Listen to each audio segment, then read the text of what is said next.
Faris.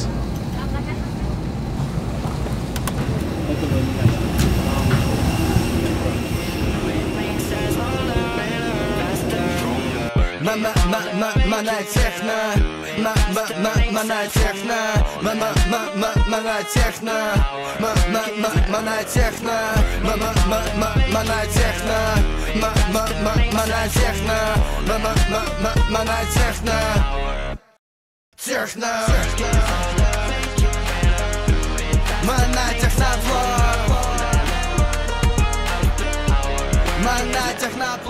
Xo'p, texnoshpazlar, shuncha vaqtdan beri men sizlarga har xil texnologiyalarni qanday ishlash haqida aytib bergan edim, lekin endi kengayish payti keldi. Bu safar men sizlarga qanaqadir mayda narsa haqida emas, butun aeroportni qanday ishlash haqida aytib beraman. Balki siz oldin aeroportni ichida nechta odam bo'ladi, aeroportdan qayerga uchiladi, aeroportning hajmi, shunaqa narsalar haqida eshitgandirsiz, lekin men sizlarga oddiy sayohatchini ko'ziga ko'rinmaydigan va xayolga ham kelmaydigan narsalarni ko'rsatib beraman bugun. Bu uchun biz yangi qurilgan Samarqand aeroportiga yetib keldik.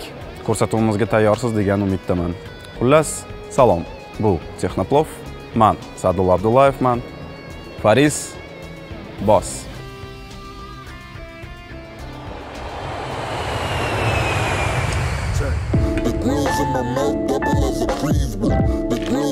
Ushbu 40 ming metr kvadratlik Samarqand aeroportini qurish uchun 1200 ta odam, 80 ta texnika, 39 ming metr kub beton va sement, 3,5 ming tonna armatura va 23 oy kerak bo'ldi.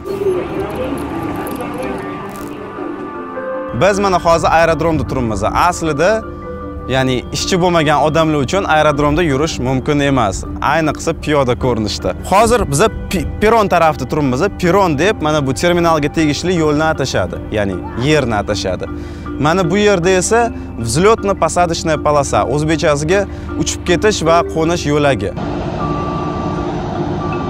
Mana bu samolyot endigina qo'ndi va 2 soatdan keyin uchib ketish kerak bo'ladi.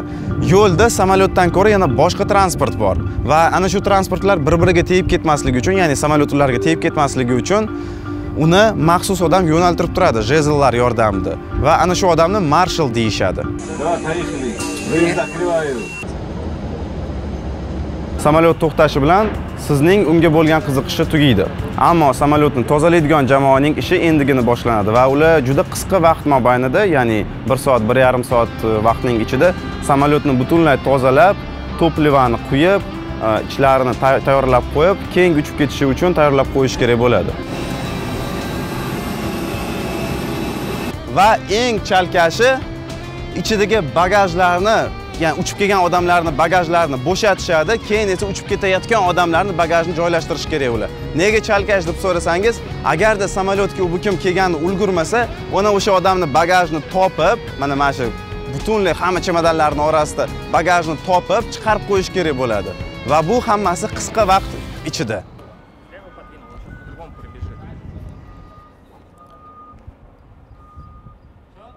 Mana bu mashina yordamida bagaj samolyotdan chiqariladi va kerak bo'lganda yana joylashtiriladi samolyotga. Mana bu lenta yordamida chemodanlarni tushirishadi va ko'tarishadi. Va mana shu narsalar hammasi vaqtida bajarilishi uchun bitta odam mas'uliyatli bo'ladi, ya'ni bitta boshlig'i bo'ladi. U har bir odam o'z vazifasini vaqtida bajarishini ustidan nima deydi, nazorat qilib turadi.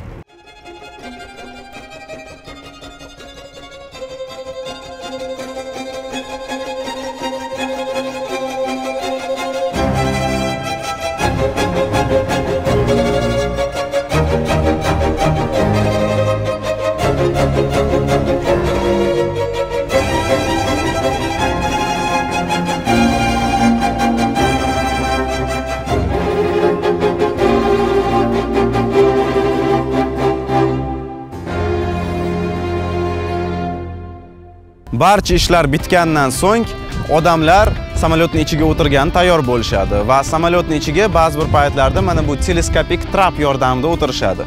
Bunaqa traplardan Samarqand aeroportida 4 ta. Nega teleskopik deyiladi? Chunki u kichkina holatdan keyin cho'zilish imkoniyatiga ega. Boshida samolyot iloji boricha trapning oldiga yaqinlashadi, Keyin esa trapni ichida joylashgan mashinist o'zi trapni boshqarib samolyotga biriktiradi. Yo'lovchilarning barchasi samolyotga o'tirib bo'lgandan keyin butun vaziyatni o'z qo'liga pilot oladi. Mening ismim Valijon, familiyam Qosimov. Tanishgan xursandman. Necha yildan beri ishlaysiz? Yetti уже 2000-yildan 20 yildan oshdi. Bizga tushuntirib bera olasizmi? Samolyot uchishidan oldin nimalarni inobatga olish kerak? Endi o'zi operatsiyalari bor, texnologiya bo'yicha. Ob-havoni olamiz, boshqa nimalarni, marshrut bo'yicha ob-havoni ko'ramiz. O'sha borayotgan aeroportimizni ob-havosini, hammasini analiz qilib, shunga qarab bizda o'zi расчёtlar bo'ladi, shunga qarab biz zapravka qilamiz. Внешний осмотр bor, samolyotni bir ko'rib chiqiladi, ko'rikda o'tiladi. Hamma joyni.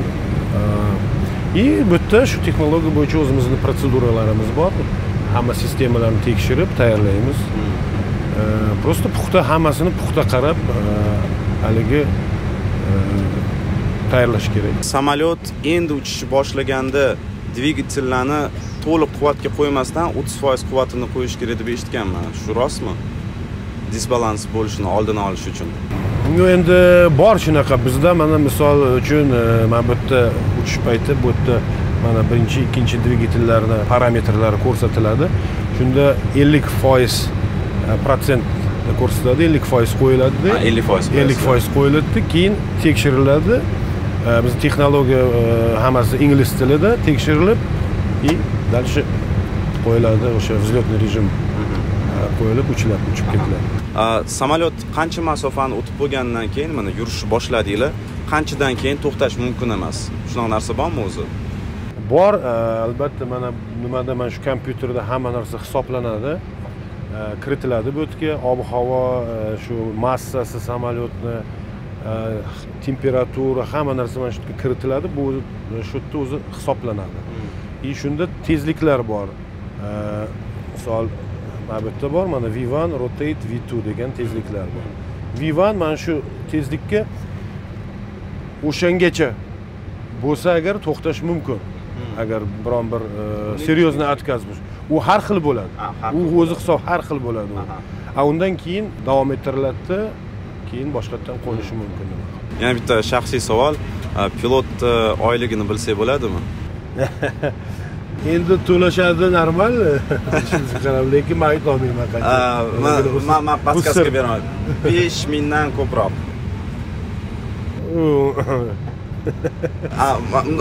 Undan kamroq desa bo'ladi. 5000 dan kamroq.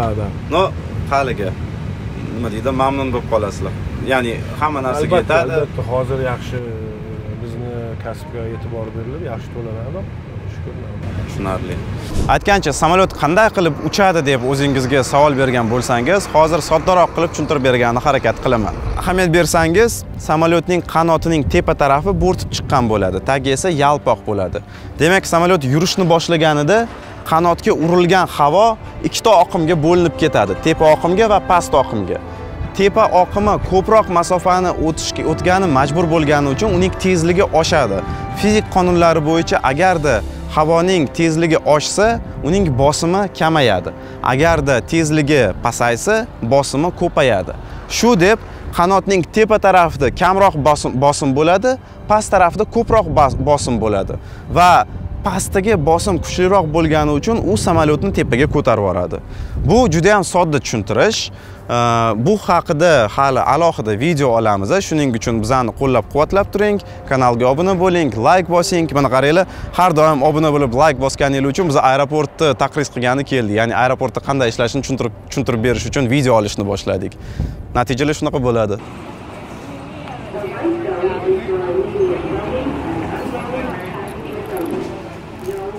Mayli, davom etadigan bo'lsak, samolyotning harakatlanishi uchun nafaqat yerdagi ishchilar javob beradi.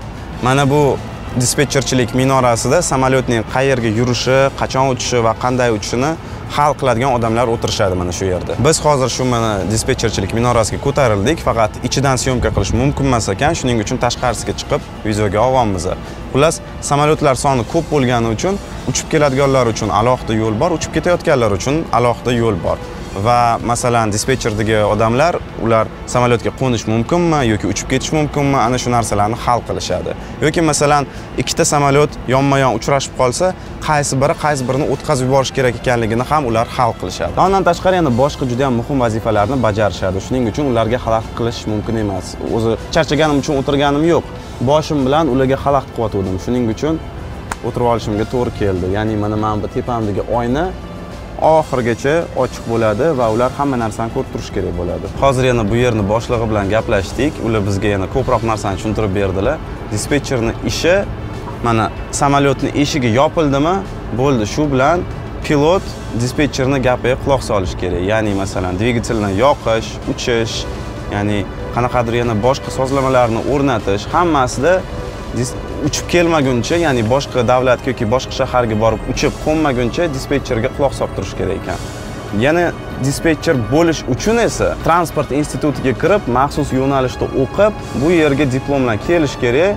Ya'ni hali dispetcher bo'ldi degani emas, agarda odam ana o'sha institutni tugatsa. Tugatadi, shu yerga keladi, keyin uni yana boshidan shu yerda maxsus trenajyorlarda, maxsus haliga nima deydi, mutaxassislar yana boshidan o'rgatishadi, keyin u to'liq dispetcherga aylanadi. Dispetcherlarning oyligi esa ularning klassiga, ya'ni darajasiga bog'liq ekan. Ular ham har xil darajada bo'ladi. Shunaqa gaplar. Dispetcherning ishi 24 soat davom etadi. Mana ularning binosi. Agarda u kim kasal bo'lib qolsa, albatta o'rniga ishini olib qo'yadigan, ya'ni o'rniga o'tirib oladigan odam bor har doim. Ularning ishi juda ham qiyin. Ular bir vaqt ichida 15 ta, 20 ta, 30 ta samolyotga qarashi mumkin. Masalan, agarda mana shu O'zbekiston bo'lsa va masalan Londondan Delhiga samolyot uchyapti deylik. Londonning territoriyasidan, ya'ni maydondan chiqib ketgandan keyin samolyot Londonning dispetcherlari O'zbekistonga nima deydi? Bizdan samolyot kelyapti deb aytvoradi, ya'ni xat yuboradi. Keyin O'zbekiston territoriyasiga samolyot kirganda bizani O'zbekiston dispetcherlari uni qo'llab-quvvatlashni, ya'ni nimalar qilish kerak ekanligini hal qilishni boshlashadi. Keyin esa boshqa territoriyaga chiqib ketayotganda, masalan, o'sha Delhida joylashgan dispetcherlar ana shu mas'uliyatni o'ziga oladi va samolyot bilan o'zi bog'lanishni boshlaydi O'zbekistondan keyin. Shunaqa qilib, O'zbekistondan qancha samolyot o'tsa, hammasiga bizdan dispetcherlar javob beradi.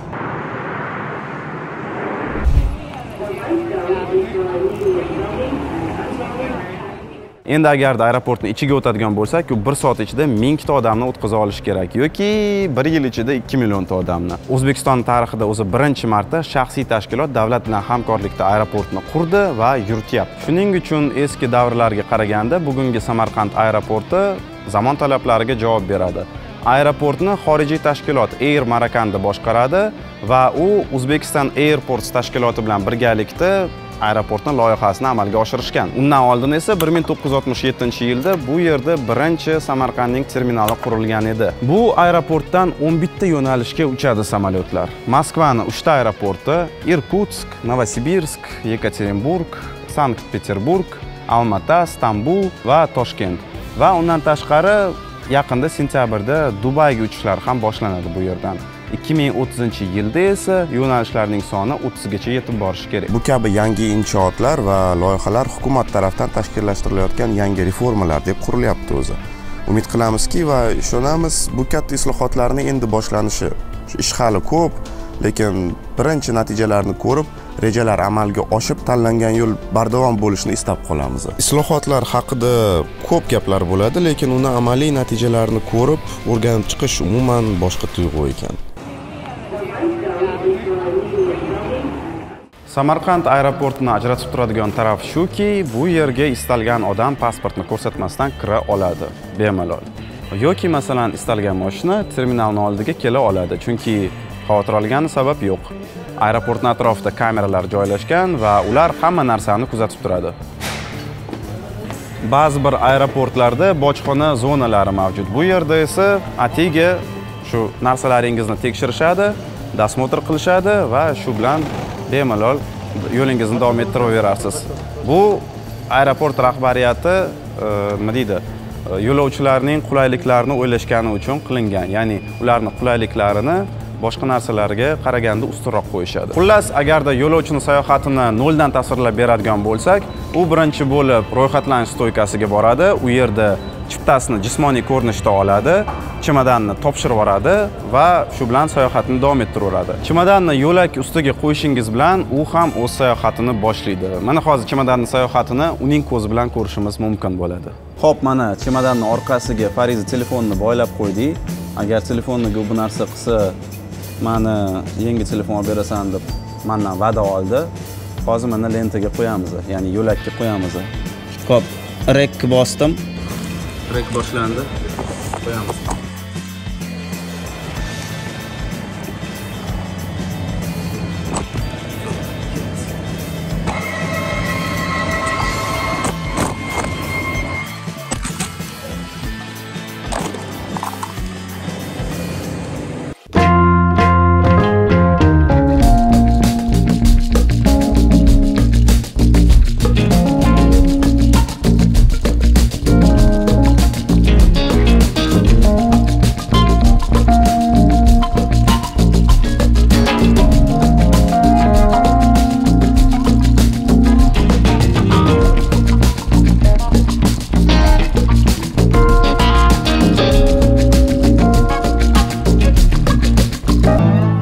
Hozir biz bagajni atsekka tushamiz. Bitta katta lifti bor. Begonalarni qo'yishmaydi. Bu yoqqa podvalda joylashgan.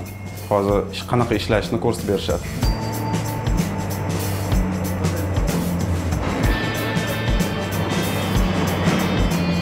Chimodan samolyotga tushishidan oldin yaxshilab tekshiriladi.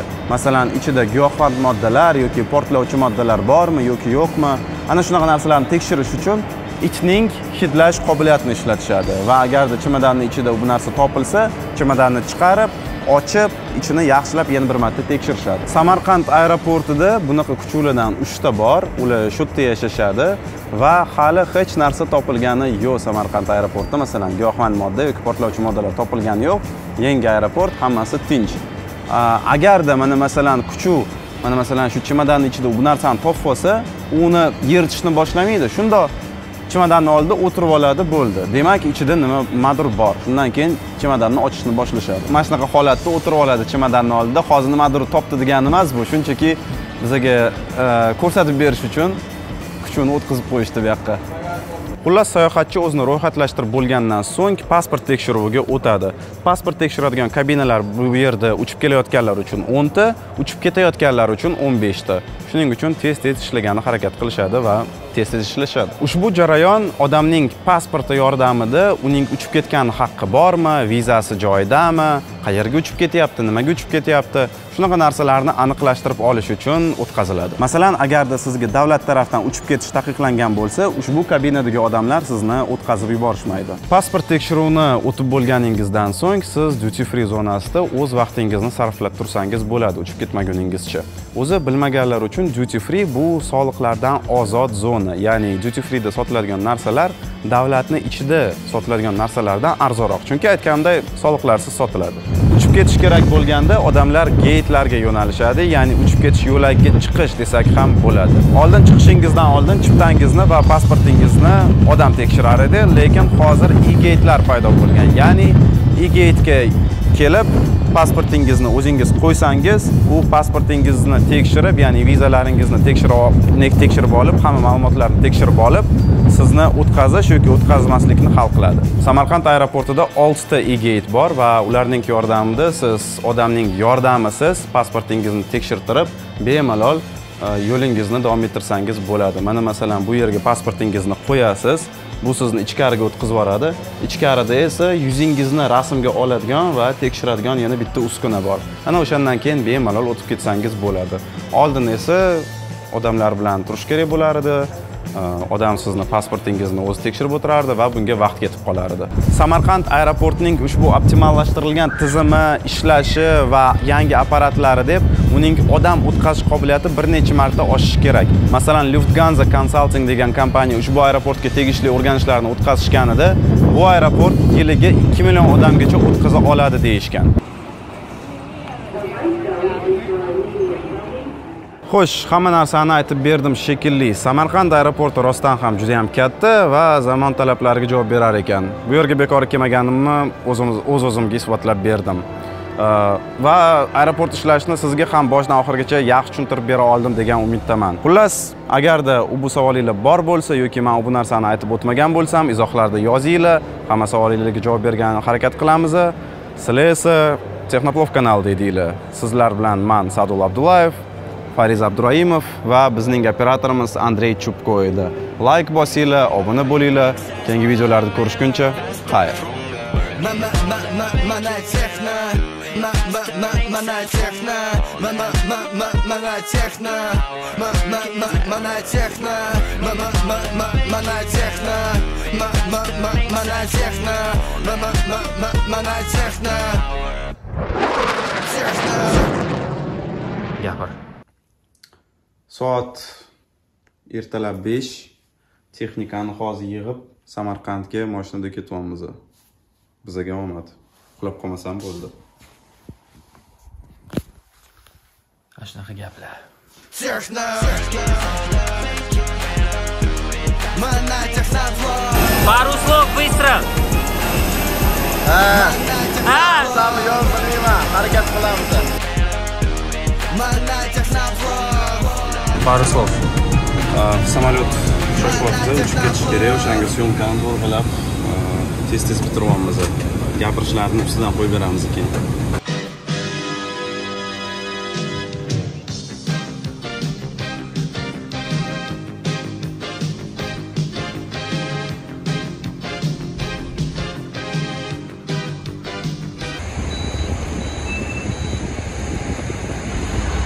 Out of the east, a dream come out from the sky.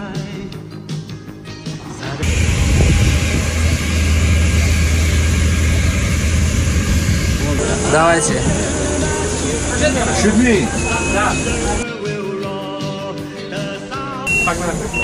Вы не хотели подбирать меня, потому что я вас не снимал, да? Все, вы вот эти кадры тоже видите на YouTube.